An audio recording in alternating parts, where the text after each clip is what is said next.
तो इसको अब समझने का प्रयास करते हैं कि श्लोक किस तरह से है। तम त्वागताहं शरणं शरण्यं स्वभृत्य संसार तरो कुठारम् जिज्ञासयाहं प्रकृते पुरुषस्य नमामि सद्धर्म विदाम वरिष्ठम। तो सद्धर्म की बार बार अभी बात की अंतिम पैराग्राफ में, सद्धर्म होना चाहिए।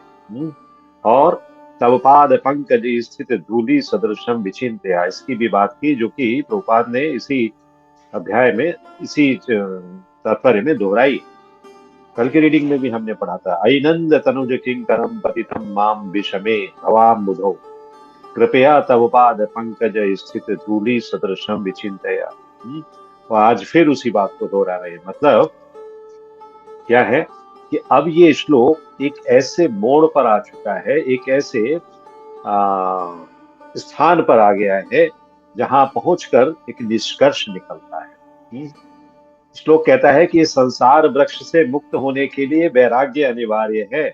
संसार रूपी वृक्ष, कल बात की थी ना कि किस तरह से वो ऊर्ध्व मूला अधम शाखम अधः शाखम, जब श्लोक में मेंशन किया श्रील प्रभुपाद ने, तो जिस वृक्ष की जड़ें ऊपर हैं और फल फूल सब नीचे हैं, उस वृक्ष की जड़ को हम देख नहीं सकते, हम वहां तक पहुंच नहीं सकते, तो हमें उसे काटना ही पड़ेगा। इसलिए संसार रूपी जो वृक्ष है, इसको काटने के लिए कुठार, स्वभृत्य संसार तरोह कुठारम, माता कुंती माता देवहूति कुठार के लिए प्रार्थना कर रही कि अपने कुठार से, अपने कुल्हाड़ी से इस वृक्ष को काट डालो, वरना ज्ञान से या केवल कर्म से इसको काटना संभव नहीं है। इसकी जड़ें इतनी गहरी हैं कि सामान्य प्रयासों से भी नहीं कटती।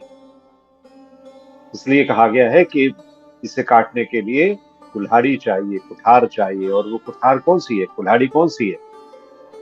वैराग्य है, अर्थात अनासक्ति है, भौतिक जगत से अनासक्ति है।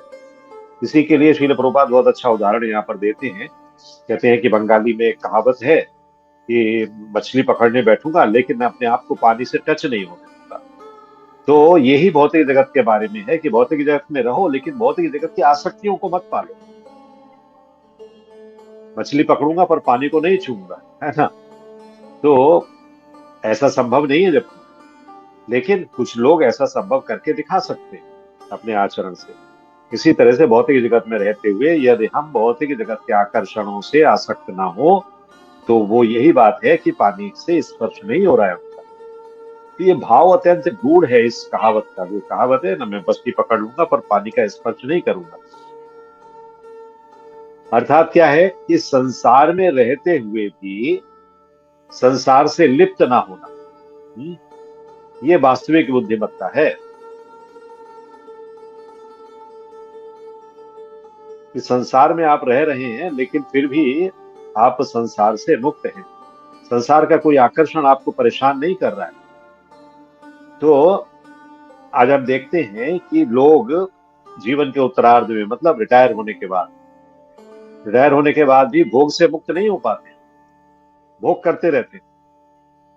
रूपाल ने यहाँ उसका भी उदाहरण दिया है कि समुद्र के किनारे बहुत सारे वृद्ध लोग बैठे होते हैं, अपनी सेवा से, नौकरी से, व्यापार से निवृत्त हो चुके हैं, रिटायर हो गए, लेकिन मन अब भी भोग में उलझा है। वहां कुछ ना कुछ खा रहे हैं, पी रहे हैं, और बहुत सारे भोगों में लिप्त हैं। तो इसका अर्थ ये है कि वे मछली पकड़ने तो जा रहे हैं पर पानी से बच नहीं पा रहे, है ना? मतलब भौतिक जगत में रहते हुए भौतिक जगत की आसक्तियों में पूरी तरह से डूबे हुए हैं। यही स्थिति अधिकांश जीवों की है। वे संसार छोड़ना तो चाहते हैं पर संसार की आसक्ति नहीं छोड़ पाते, या जिस आसक्ति से वो चिपक गए हैं वो आसक्ति उनको नहीं छोड़ने देती। लोग कहते हैं ना, किसी शराबी को आप बात करो, उसको कहो शराब छोड़ दो, तो कहेगा अरे क्या बताएं साहब, हम तो शराब बहुत समय से छोड़ना चाहते हैं लेकिन शराब हमें नहीं छोड़ती। तो ये ऐसी ही बात हो गई जो यहाँ पर बताया जा रहा है कि हम संसार छोड़ना चाहते हैं लेकिन संसार की आसक्तियां हमें नहीं छोड़ रही। तो श्रीमद् भागवत हमें ये सिखाता है कि किस तरह से संसार छोड़ा जाए। वो ये नहीं सिखाता कि संसार छोड़ दो, बल्कि ये सिखाता है कि संसार में रहकर कैसे कृष्ण के लिए जिया जाए, तब संसार छोड़ना है। हमें इस संसार में अपना कर्तव्य निभाना है, पर इस प्रकार कि हम पानी में रहते हुए भी गीले ना, कि हम भौतिक जगत में रहते हुए भी भौतिक जगत की आसक्तियों में डूबे नहीं। इसका अर्थ क्या हुआ? इसका अर्थ हुआ कि हम सब कुछ करें पर कृष्ण के लिए। यही युक्त वैराग्य है। मतलब भौतिक जगत में युक्त हैं आप, फिर भी वैराग्य है। मतलब वैराग्य आपने धारण किया हुआ है, सब कुछ सामने है लेकिन फिर भी मेरा कुछ भी नहीं है, सब भगवान का है। श्रील प्रभुपाद आगे बता रहे हैं इस संदर्भ में कि हमारे पास बड़े बड़े मंदिर हो सकते हैं, सुंदर भवन हो सकते हैं, विशाल संस्थाएं हो सकती हैं, पर हमें उनसे आसक्त नहीं होना चाहिए। श्रील प्रभुपाद ने खुद अपना उदाहरण दिया था, लाइव एग्जाम्पल। इस्कॉन के मंदिर आप देखो कितने ऐश्वर्य से पूर्ण हैं, बड़े बड़े भव्य, नीट एंड क्लीन, बढ़िया। प्रसाद देखो तो एकदम बढ़िया, टॉप क्लास, है ना। कुछ भी चीज देखो तो एकदम अच्छी। विशाल संस्थाएं हैं, बड़े बड़े फार्म हाउसेज हैं। गोवर्धन इको विलेज आपने देखा है, तलासरी का वैदिक कल्चरल सेंटर आपने देखा है, एनवीसीसी आपने देखा है पुणे में। ऐसे बहुत सारी चीजें हैं। ये तो भारत की मैं गिना रहा हूँ, लेकिन विदेशों में और भी आकर्षक हैं, और भी मन को लुभाने वाले हैं। लेकिन प्रभुपाद कभी भी किसी भी संपत्ति से आसक्त नहीं हुए। एक भी संपत्ति पर यह नहीं लिखा हुआ है कि ये प्रभुपाद की संपत्ति है। कोई स्टोन कहीं भी लगा हुआ नहीं देखा है कि ये प्रभुपाद का है। कोई आसक्ति नहीं है। कितने बड़े बड़े सुंदर भवन हैं, विशाल संस्थाएं हैं, सब कुछ है, आसक्त नहीं हुए प्रभुपाद। और यही वो करना चाहते हैं, बताना चाहते हैं सभी जीवों के लिए कि आपको आसक्ति नहीं रखनी। प्रभुपाद इसीलिए कहते हैं मंदिर हमारी निजी संपत्ति नहीं है, कृष्ण की संपत्ति है। तो यहाँ पर ईशावास्यमिदं सर्वम का जो फिलॉसफी है उसको धारण करते हैं श्रील प्रभुपाद, कि जो कुछ है वो भगवान का है, मेरा कुछ नहीं। तो हमारा उद्देश्य मंदिर बनाना नहीं है, बल्कि ये सिखाना है कि सब कुछ कृष्ण का है। देखो हमने बनाया, खड़ा किया, लेकिन इस पर मेरा कोई अधिकार नहीं। ये किसका है? कृष्ण का। तो जो व्यक्ति किसी और की वस्तु को अपना बताकर उपयोग करता है वो चोर कहलाता है, ऐसा प्रभुपाद बता रहे हैं। तो अगर आपने दूसरे की चीज को अपना बनाकर प्रस्तुत कर दिया तो आप चोर हो। इसी प्रकार यदि हम भगवान की सृष्टि को मेरी या हमारी कहकर भोगते हैं तो हम आध्यात्मिक दृष्टि से चोर हैं। हमारी नहीं है, भगवान की है। ये भगवान की कृपा है कि उन्होंने हमें इसे भोगने के लिए योग्य समझा है और हमें ह्यूमन बॉडी देकर इस जमीन पर भेज दिया कि आप जाकर भोग कराओ, है ना। तो कृष्ण भावनामृत आंदोलन का मूल सिद्धांत यही है। क्या है मूल सिद्धांत? कि सब कुछ कृष्ण का है और सब कुछ कृष्ण के लिए। तो ना कि मेरा है और मेरे लिए है, नहीं, ये सब कुछ कृष्ण का है और सब कुछ कृष्ण के लिए ही है, मेरा उसमें कोई भी योगदान नहीं। तो जब ये बोध आ जाता है, जब ये समझ आ जाती है, तब जीव का जीवन शुद्ध होने लगता है, प्योरिटी आने लगती है उसमें। तो यहाँ जो ईशावास्यमिदं सर्वम जो बोला गया है तभी साकार होता है जो व्यक्ति वास्तव में ये समझ लेता है कि हर वस्तु, हर शक्ति, हर सुविधा कृष्ण की है, वही वास्तविक अर्थ में महात्मा कहलाता है। दूसरा कोई महात्मा नहीं। जो हर वस्तु को, हर व्यक्ति को, हर जीव को, हर शक्ति को, हर सुविधा को कृष्ण का समझता है, वो महात्मा है।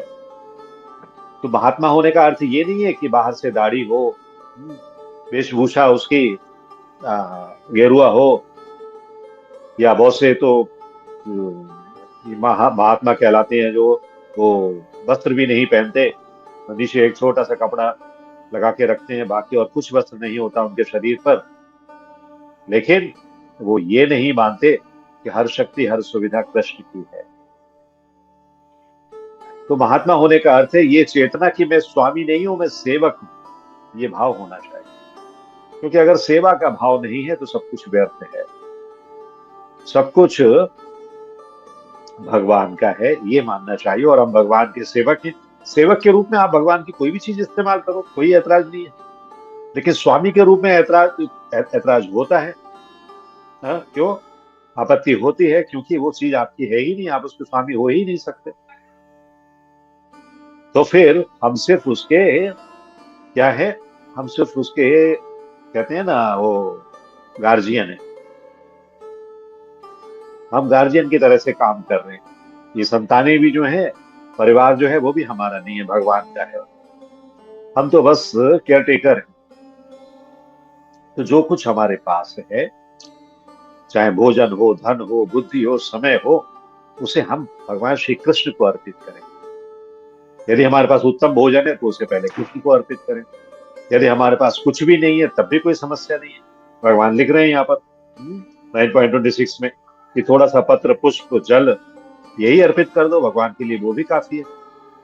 और ये चीजें तो कहीं से भी मिल सकती हैं, पत्ते कहीं भी मिल जाएंगे, फूल कहीं भी तोड़ लो आप, भारत में तो कोई समस्या है ही नहीं।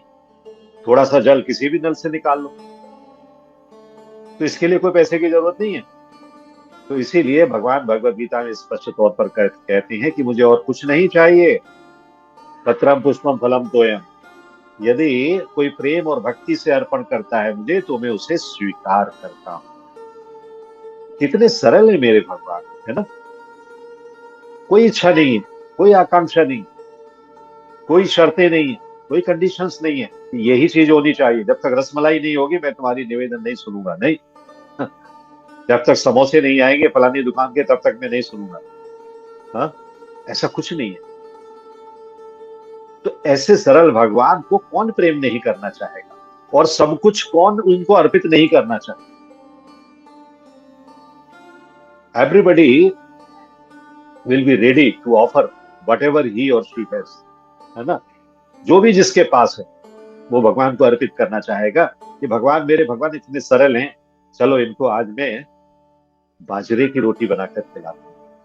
भगवान मना नहीं करेंगे, आज ज्वारी की खिलाते हैं, बिल्कुल मना नहीं करेंगे। ये नहीं कहेंगे मुझे पूड़ी चाहिए, 56 भोग चाहिए, नहीं।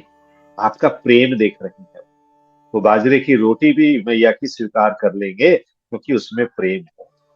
तो प्रेम और भक्ति से अर्पण करता है तो उसे वो स्वीकार कर लेते हैं। ऐसा भगवान दावे के साथ भगवत गीता 9.26 में जब कह रहे हैं, तो फिर हमें ये समझना चाहिए कि फिर हम किस चीज का इंतजार करते हैं। हम क्यों नहीं भगवान की सेवा में लग जाते। अभी और कुछ इंतजार करने की आवश्यकता नहीं है। यहाँ पर यह समझना बहुत आवश्यक है कि कृष्ण को हमारी वस्तुओं की आवश्यकता नहीं है। मान लीजिए 10,000 रुपए कोई चीज हम लेकर आए, और हम लाए इस भाव से कि भगवान के लिए रखेंगे, लेकिन घर में आके मन बदल गया, अरे भगवान क्या करेंगे, भगवान तो बैठे रहते हैं, इसको मैं ही यूज कर लेता हूँ, ये तो मेरी है, मैं ही तो लाया हूँ, मैंने तो अपनी सैलरी से पैसे दिए। बस यही सारा काम खराब हो गया।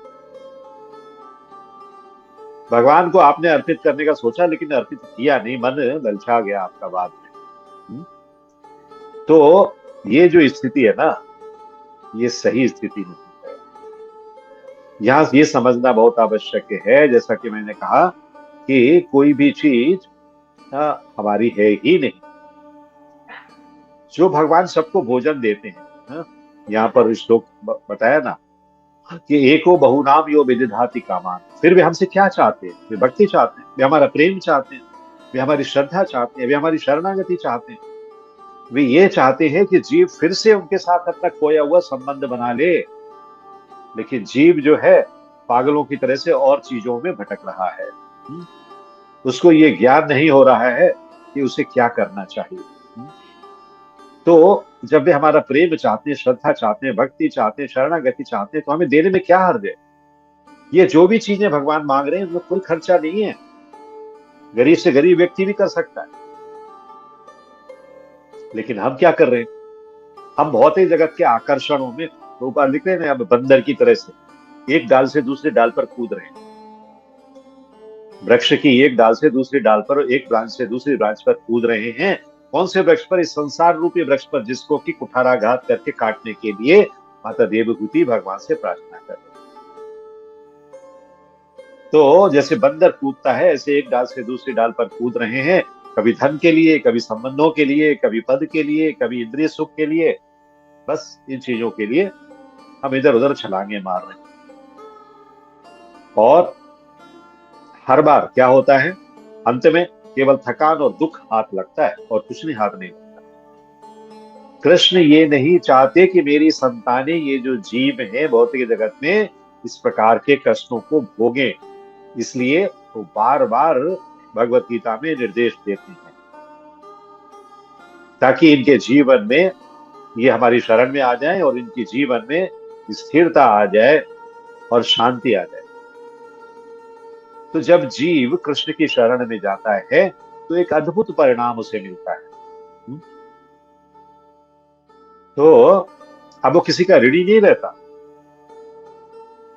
क्योंकि अब तो वो भगवान की शरण में पहुंच गया ना, भगवान ने सारे ऋण ले लिए, भगवान को अपना चार्ज दे दिया उसने।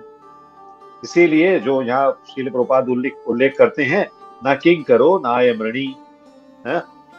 तो ना मैं ऋणी हूं, ना किंकर हूं, ना मैं गरीब हूं, ना मैं अभी क्या नाम है, ये हूं, कर्जदार हूं। तो श्रीमद् भागवत कहता है कि जो व्यक्ति कृष्ण का सेवक बन जाता है, वो देवताओं का ऋण, पितरों का ऋण, समाज का ऋण, सारे ऋण उतार देता है, किसी का ऋण नहीं रहता उसके पास। क्योंकि वो सीधे जो ओरिजिनल सोर्स है, जो मूल स्रोत है, उसकी सेवा में लग गया। मान लो आपने या किसी व्यक्ति ने भी अपने राज्य में रहते हुए कुछ कर्जा लिया, 2 बार दी, 3 बार, 10 बार, 4 बार कर्जा ले लिया, बहुत कर्जे से पीड़ित हो गया। लेकिन उसको बाद में पता लगा कि ये जो मैं कर्जा ले रहा हूं इसको मैं उतार नहीं पाऊं। संयोग से वो उस राज्य के राजा का नौकर बन जाता है, उसे वहां जॉब मिल जाता है, दरबार में पहुंच जाता है, राजा के बहुत नजदीक पहुंच जाता है। अब वो उनकी सेवा कर रहा है, दुखी रहता है कि मेरे ऊपर कर्ज बहुत है, अभी राजा जितना मेरी पगार दे रहे हैं उसके हिसाब से मैं कब तक भर पाऊंगा मुझे पता नहीं। एक दिन वो बहुत दुखी है तो राजा उससे पूछते हैं कि तुम सबसे ऊंचे पद पर सेवा कर रहे हो, फिर तुम्हें दुख किस बात का है। तो वो बताता है कि मेरे ऊपर इतने इतने कर्ज हैं, मैं उन कर्जों से डूबा हुआ हूं। यहाँ तो वो राजा से बात कर रहा है तो राजा को बताना पड़ रहा है, लेकिन जब भगवान से आप बात करते हो भगवान को बताना नहीं पड़ता है। तो राजा तुरंत कहता है, अरे इसमें कौन सी चिंता की बात है, ये सब है तो मेरा ही। सबको बुलाता है जहां जहां से कर्ज लिया है और सबको कहता है कि जाओ राज खजाने से इतना पैसा लेकर जाओ और इनके सारे कर्जे भर दो। सारे कर्जे भर जाते हैं और व्यक्ति चित्त प्रसन्न हो जाता है और राजा की और भी सेवा करता है। तो यहाँ पर वही बात कही गई है, ना किंग करो ना अयम ऋणी। तो सारे कर्जे उतार दिए राजा ने। तो जब आप भगवान की जब राजा की सेवा करके इतने कर्जे उतर सकते हैं, तो भगवान की सेवा करके क्या हाल होगा।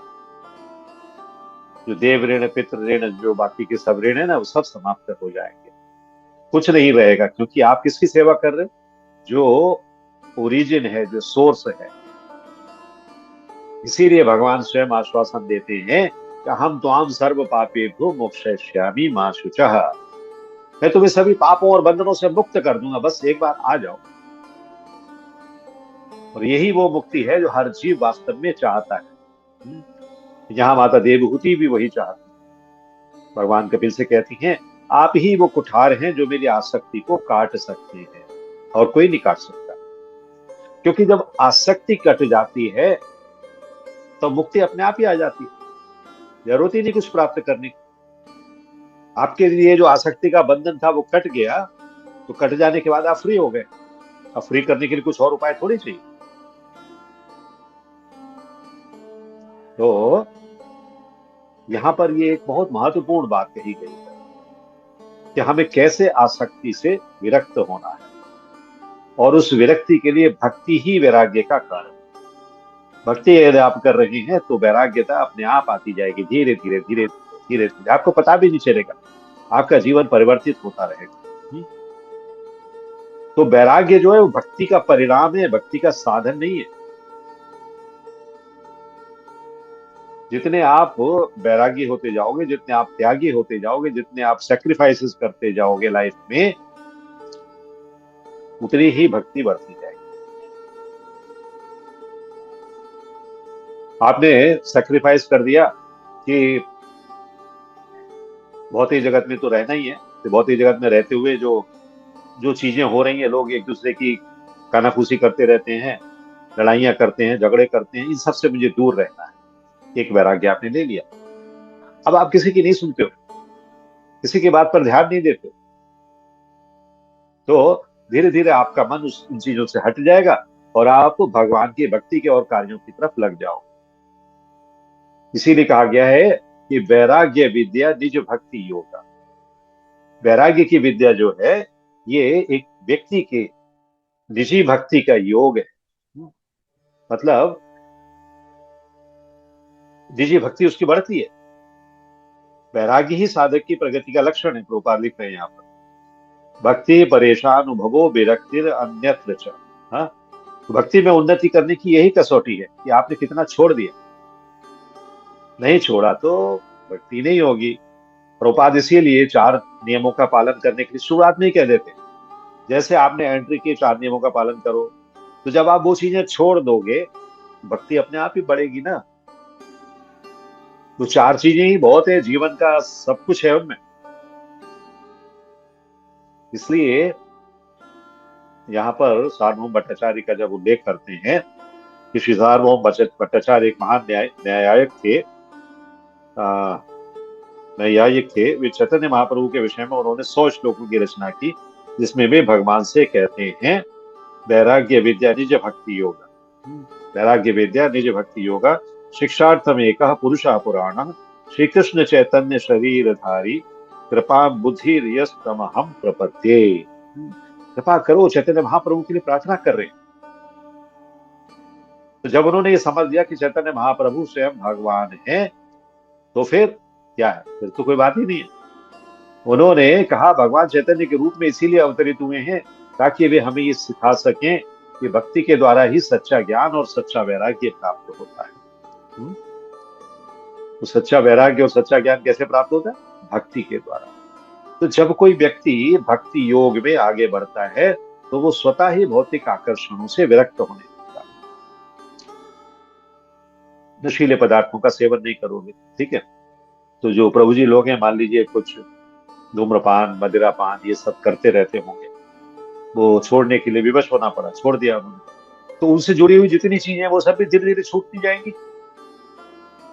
है ना। शुद्ध शाकाहार करने के लिए, मांसाहार न करने के लिए कहा गया है, तो मांसाहार से जुड़ी हुई जितनी भी चीजें हैं वो भी छूटती जाएंगी। तो धीरे धीरे कितनी चीजें आप छोड़ लेंगे, है ना। यही तो विरक्ति है। भौतिक आकर्षण धीरे धीरे समाप्त होते जाएंगे। मांसाहार से संबंधित जो भी चीज है जगत में, वो आपको बेकार की लगी, हट बेकार, कुछ नहीं, ये नहीं चाहिए, है? इसी तरह से और भी जो आकर्षण है भौतिक जगत में, वो छोटे लगने लगे, भक्ति ऊंची लगने लगी। हाँ, तो ये कोई जबरदस्ती का त्याग नहीं, ये ऐसा त्याग है जैसे कि हायर टेस्ट मिल जाता है तो लोअर टेस्ट आप भूल जाते हो। जब आप अच्छा पनीर भुजिया घर में बना के खाते हो, तो आपको मूली की भुजिया में कुछ टेस्ट आता है क्या? या मेथी की भुजिया में उतना टेस्ट आता है जितना पनीर की भुजिया में आ रहा है ना। तो जैसे कोई श्रेष्ठ स्वाद मिलने लगता है, तो आप छोटा स्वाद, नीचे का स्वाद अपने आप भूल जाते हो, फिर उसका मन नहीं करता। वैसे ही ये जो भक्ति का रस है, ये जब मिलने लगता है, तो संसार का रस जो है ना, वो फीका लगता है। हाँ? तो संसार का रस जब फीका लगने लगेगा, तो ये संसार से ऊब होने लगेगी। अब कैसे भी भगवान के पास जाना चाहिए, भगवान की कृपा अधिक से अधिक मिलनी चाहिए, भगवान की अधिक से अधिक सेवा करनी चाहिए। रूपा लिखते हैं कि वेस्टर्न कंट्रीज में ऐसे बहुत से उदाहरण देखने को मिलते हैं। उनके पास क्या नहीं है। हमारे इस्कॉन में जितने वेस्टर्न कंट्रीज के लोग जुड़े हुए हैं, वो सब आप देखो, उनके पास सब कुछ है। घरों में सब कुछ छोड़ छोड़ कर आए हैं, अच्छी अच्छी नौकरियां छोड़कर आए हैं, अच्छी अच्छी सुविधाएं छोड़कर आए हैं, अच्छे अच्छे घर छोड़कर आए हैं, परिवार छोड़कर आए हैं, और सिंपल सी एक साड़ी में, सिंपल सी एक धोती में, है ना, वृंदावन में रह रहे हैं या मायापुर में रह रहे हैं, सेवा कर रहे हैं भगवान। क्या उन्होंने कोई पाप किया था कि जो छोड़कर आए हैं? हाँ? उन्होंने पुण्य किए हैं कि भगवान ने उन्हें यहाँ बुलाया। अपने धाम में बुलाया, अपने स्थान में बुलाया, कि वो भौतिक सुविधाएं, धन और स्वतंत्रता सब कुछ छोड़कर आ गए। क्योंकि वेस्टर्न कंट्रीज जितने फ्री हैं, है ना, उतना फ्री तो भारत है ही नहीं। वो भी छोड़कर आ गए, उसमें भी कोई आकर्षण नहीं रह गया उनको। जन्म उनका उस वातावरण में हुआ था, और अब कहाँ रह रहे हैं, जहां वासुदेव के प्रेम का स्वाद मिल रहा है उनको। वे सारी चीजें गौड़ हो गई हैं, तुच्छ हो गई हैं, जो वहां उनके हाथ में थी, जो उनके लिए, उनके अधिकार में थी, सब छोड़ दिया। और अब भगवान श्री कृष्ण का प्रेम का स्वाद प्राप्त कर रही है। तो इसीलिए ये जो यहाँ पर कहा गया ना, भक्ति परेशान भवो विरक्ति अन्यत्र च। तो यदि हम वास्तव में भक्ति में आगे बढ़ रहे हैं, तो भौतिक भोग अपने आप छूटते जाते हैं। यदि हम भक्ति का दावा करेंगे और साथ ही भोग में भी डूबे रहेंगे, तो समझना चाहिए कि भक्ति अभी बाहरी तौर पर है, अंदर नहीं गई है। We are just showing off, हम भक्त हैं, हम भक्त हैं, हम भक्त हैं। भक्ति अंदर नहीं गई। अंदर जब जाएगी तो ये भोग अपने आप छूट जाएंगे। इसीलिए 5.22 जब मेंशन करते हैं श्रील प्रभुपाद, तो कहते हैं, यही संस्पर्श जा भोगा दुख योने एव थे, आद्यंतवंतः कौन्तेय न तेषु रमते वृथा। एक बुद्धिमान व्यक्ति भौतिक इंद्रियों के संसर्ग से उत्पन्न होने वाले सांसारिक दुखों के स्रोत में भाग नहीं लेता है। हे कुंती नंदन, ऐसे भोगों का आदि तथा अंत होता है, अतः बुद्धिमान व्यक्ति उनसे कोई आनंद प्राप्त नहीं करता है।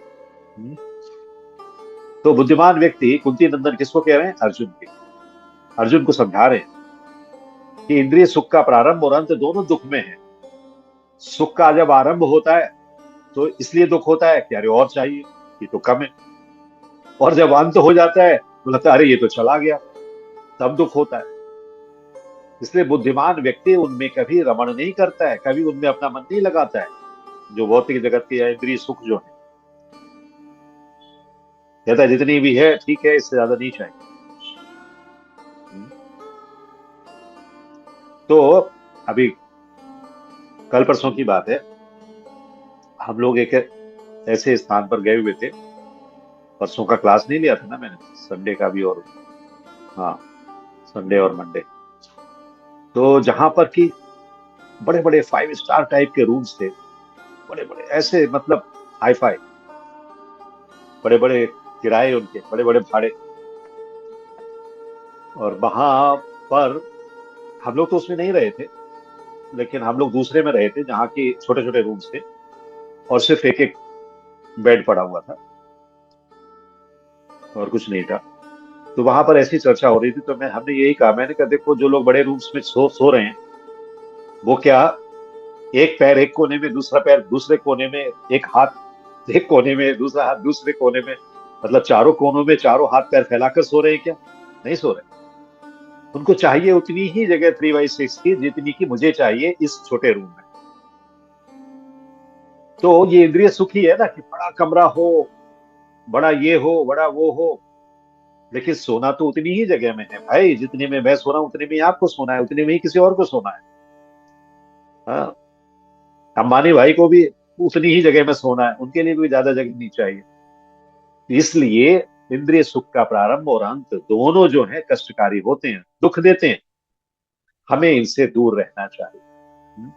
और अंत में भागवत ये स्वीकार करता है कि ये सब हमारी अपनी शक्ति से संभव नहीं है, ये भगवान की कृपा से प्राप्त हो सकता है। तो जब हम कृपा मांगेंगे ना, हमें श्री कृष्ण की शरण लेनी पड़ेगी। और यही कारण है कि माता देवभूति कहती हैं कि मैं आपकी शरण ले रही हूं भगवान, क्योंकि मैं आपकी शाश्वत दासी हूं, नित्य दासी हूं, शाश्वत सेविका हूं मैं आपकी। तो भक्ति विनोद ठाकुर का जो यहाँ पर उल्लेख करते हैं, अनादि कर्म फले पड़े भवार नव जले, तरिवारे ना देखी उपाय। हाँ? कहते हैं कि हम कर्मों के फल से इस संसार सागर में गिर चुके हैं, कर्मों का फल ही है ना, सारी जड़ तो कर्म ही है। चाहे हम कितने ही अच्छे तैराक क्यों ना हो, इस संसार के सागर में गिर पड़े हैं और वहां शांति नहीं है। शांति कहाँ है? शांति केवल तट पर आ जाए तो है। वो बात कहते हैं, हम 1 इंच भी तट पर पहुंच जाए तो हमें शांति मिल जाएगी, लेकिन जब तक हम जल के अंदर हैं तब तक हम हाथ पैर मारते रहेंगे, निकलने के लिए वहां से। और वो तट क्या है? वो तट है भगवान श्री कृष्ण के चरण कमल। हम्म? तब पाद पंकज स्थित धूलि सदृशम विचिन्त है। हाँ? कहते हैं भगवान श्री कृष्ण के चरण कमलों को पकड़ने को मिल जाए तो हम इस भवसागर को और इस जो सांसारिक वृक्ष है इसको काट सकते हैं। हम्म? हम प्रभुपाद अभी जो भौतिक जगत के धर्म हैं उनके बारे में बात कर रहे हैं। क्या कहते हैं कि हम चाहे हिंदू हो, मुस्लिम हो, ईसाई हो, सिख हो, पारसी हो, कुछ भी क्यों ना हो, लेकिन हम जो है धर्म किसी भी नाम से जी लें, लेकिन अगला जन्म तो होना है। ये भगवान भगवत गीता में बताते ही हैं। ये पहचानें बदलने वाली हैं। हिंदू होगा वो मुस्लिम हो जाएगा, मुस्लिम होगा वो पारसी हो जाएगा, जो पारसी है वो ईसाई हो जाएगा। या अगर ये ह्यूमन बॉडी नहीं मिली तो कुछ ना कुछ जानवर हो जाएगा, बनेगा तो कुछ ना कुछ। पहचान बदल जाएगी, इसलिए इन्हें असत धर्म कहा गया है। क्योंकि ये जो सच्चाई है जीवन की वो नहीं सिखा रहे। तो वास्तविक धर्म क्या है? वास्तविक धर्म वो है जो कभी नहीं बदलता है। और वो ना बदलने वाली चीज क्या है? वो ना बदलने वाली चीज है भगवान श्री कृष्ण की शरणागति। इसी शाश्वत धर्म को स्थापित करने का प्रयास षड गोस्वामी ने किया। ना सिर्फ प्रयास किया बल्कि उन्होंने स्थापित किया। इसीलिए जब हम षड गोस्वामी अष्टकम पढ़ते हैं तो वहां पर ये आता है, नाना शास्त्र विचारणे के निपुणों।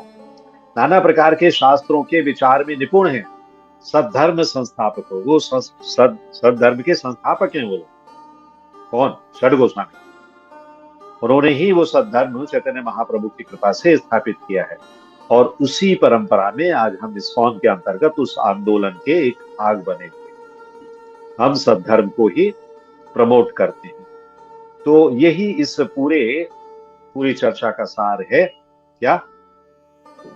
कि भक्ति ही वैराग्य है, भक्ति ही मुक्ति है, और भक्ति ही जीव का सनातन धर्म है, दूसरा कुछ और नहीं।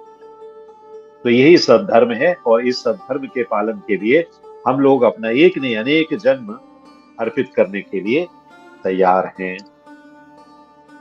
हरे कृष्ण कृष्ण कृष्ण हरे हरे, हरे राम हरे Ram, Ram Ram Hare Hare. If you like this video, press the like button and share it with your family and friends. If you want to watch more such videos, please subscribe to our channel, and for getting updates, press the bell icon.